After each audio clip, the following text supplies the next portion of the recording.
हुतात्माओं को श्रद्धांजलि देने के कार्यक्रम की 15वीं कड़ी भूतनाथ महादेव का प्रांगण। आज हम फिर एकत्रित हुए हैं रविवार को श्रद्धांजलि कार्यक्रम में। सर्वप्रथम श्रद्धांजलि हम दे रहे हैं डॉक्टर भीमराव अंबेडकर जी को। इनका जन्म 14 अप्रैल 1891 में हुआ था और इनकी मृत्यु 6 दिसंबर 1956 में हुई थी। एक बहुजन राजनीतिक नेता और एक बौद्ध पुरुषार्थवादी भी थे। उन्हें बाबा साहब के नाम से भी जाना जाता है। समाज में सर्वत्र व्याप्त जाति व्यवस्था के विरुद्ध संघर्ष में इन्होंने अपना पूरा जीवन बिता दिया। अंबेडकर को भारत रत्न से भी सम्मानित किया गया है, जो भारत का सर्वोच्च नागरिक पुरस्कार है।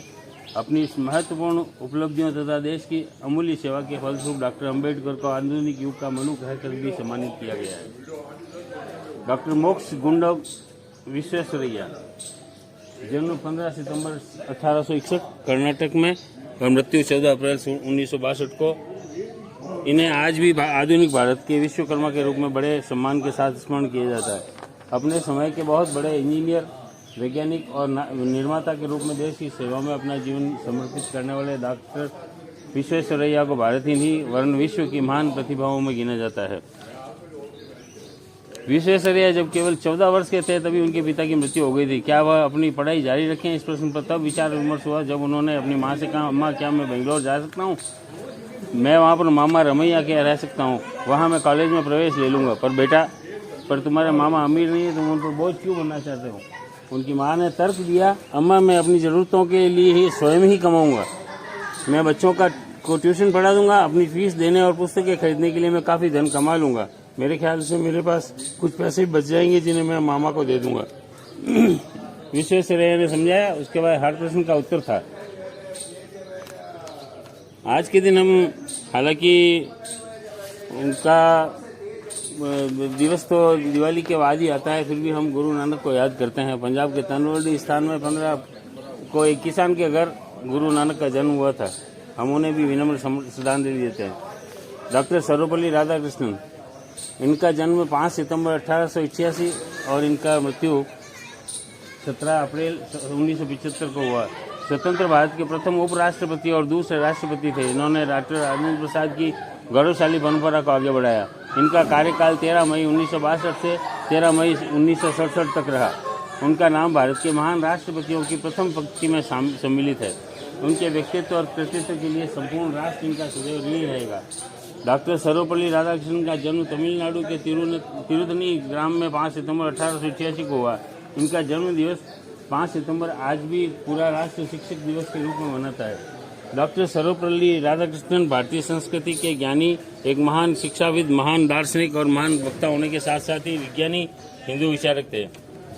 डॉक्टर राधाकृष्णन ने अपने जीवन के 40 वर्ष एक शिक्षक के रूप में व्यतीत किए हुए एक आदर्श शिक्षक थे। इसी प्रकरण में हमें एक सूचना प्राप्त हुई थी। हमारे गुरु नरेंद्र सिंह ने बताया कि इनके गुरु भाई हुआ करते थे जो जोधपुर में रहते थे। उनका नाम था गुरु भाई श्री सदगुरु दाते साहब। ये महाराष्ट्रियन थे और संतों की श्रेणी में भी आते थे। ये इनके गुरु भाई थे। इन्होंने जब यहाँ जोधपुर में प्रवास किया तो उन्होंने मिलने की इच्छा प्रकट की। तो उन्होंने कहा मैं उनके घर पे जाके मिलने जाऊंगा। तो उन्होंने कहा मैं, वो बड़े आदमी है, मैं खुद मिलने जाऊंगा। तो नहीं, वो खुद आपसे मिलने के लिए वहाँ आएंगे। तो उन्होंने फिर सारी व्यवस्थाएं करके उनको वहाँ बुलाया और गुरु भाई की परंपरा को निभाया। दामोदर हरि चापेकर, जन्म 24 जून 1869 पुणे। इनका बलिदान 18 अप्रैल 1898 को इनका नाम भारत के क्रांतिकारी शहीदों में अमर है।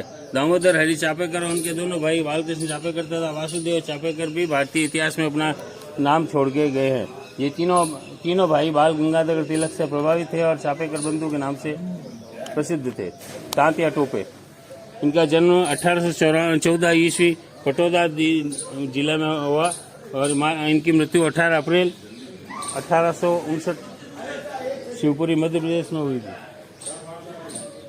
1857 ईस्वी के प्रथम स्वतंत्रता संग्राम के अग्रगणी वीरों में उच्च स्थान प्राप्त है। इस वीर ने कई स्थानों पर अपने सैनिक अभियानों द्वारा उत्तर प्रदेश, राजस्थान, मध्य प्रदेश और गुजरात आदि में अंग्रेजी सेनाओं से कड़ी टक्कर ली और उन्हें बुरी तरह से परेशान भी किया। गोरिल्ला युद्ध प्रणाली को अपनाते हुए तात्या टोपे ने अंग्रेजी सेनाओं के छिक्के छुड़ा दिए। वे तात्या टोपी के नाम से भी विख्यात थे। अपनी अटूट देशभक्ति और वीरता के लिए तात्या टोपे का नाम भारतीय इतिहास में अमर है। बारिंद्र कुमार घोष, जन्म 5 जनवरी 1880, मृत्यु 18 अप्रैल 1959। भारत के प्रसिद्ध स्वतंत्रता सेनानी तथा पत्रकार थे। इनको बारिंद्र घोष के नाम से भी जाना जाता है। ये वे अध्यात्मवादी अरविंद घोष के छोटे भाई थे। बंगाल में क्रांतिकारी विचारधारा को फैलाने का श्रेय बारिंद्र कुमार और भूपेंद्रनाथ दत्त, जो कि स्वामी विवेकानंद के छोटे भाई को ही जाता है। स्वदेशी आंदोलन के परिणाम स्वरूप बारिंद्र कुमार घोष ने क्रांतिकारी विचारों का प्रचार करने के लिए 1906 में बंगाली साहित्यिक साप्ताहिक युगांतर का प्रकाशन प्रारंभ किया। अनंत लक्ष्मण कनेरे, इनका जन्म 1891 ईस्वी में हुआ, इंदौर में हुआ और मृत्यु 19 अप्रैल 1910 महाराष्ट्र में हुई। भारत के युवा क्रांतिकारियों में से एक थे। उन्हें देश की आज़ादी के लिए शहीद होने वाले युवाओं में गिना जाता है। 1909 ईस्वी में ब्रिटिश सरकार के खिलाफ एक लेख लिखने के कारण गणेश सावरकर को आजीवन कारावास की सजा हुई थी। लांस नायक रालाराम, जन्म 20 अप्रैल 1876, हिमाचल प्रदेश, मृत्यु 23 मार्च 1927। भारतीय थल सेना के 41वें डोगरा में लांस नायक थे। इन्होंने प्रथम विश्व युद्ध के दौरान अहम भूमिका निभाई थी। इन्होंने मेसोपोटामिया, अभी मौजूदा इराक में हन्ना के युद्ध में 21 जनवरी 1916 को बहादुरी की मिसाल कायम की, जिसके लिए उन्होंने विक्टोरिया क्रॉस से सम्मानित किया गया।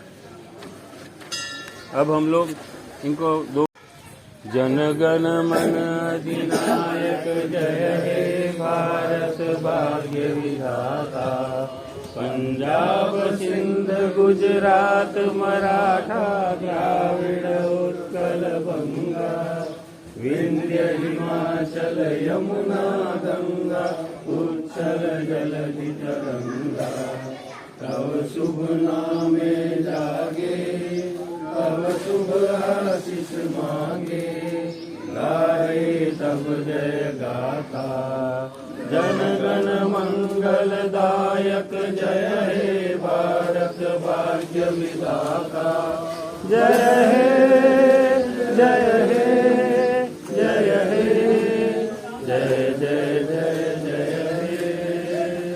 भारत माता की जय, भारत माता की जय, वंदे मातरम, वंदे मातरम।